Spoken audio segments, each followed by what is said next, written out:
అయోధ్య ఉద్యమంలో అత్యంత కీలక పాత్ర వహించినటువంటి సాధు మహాత్ముల్లో ఒకరైనటువంటి డాక్టర్ రామ్ బిలాస్ వేదాంతి.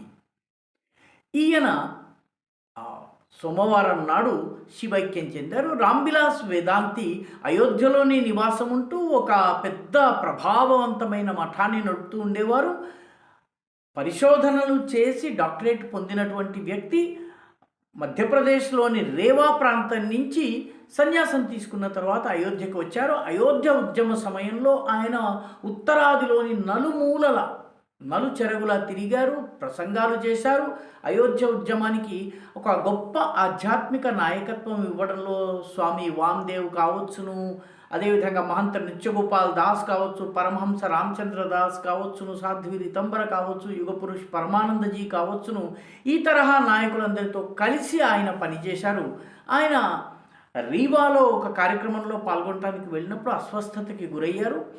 ఒక 2 రోజులు హాస్పిటల్లో ఉన్న తరువాత ఆయన మరణించారు. మరణించే సమయానికి ఆయన వయస్సు 67 సంవత్సరాలు.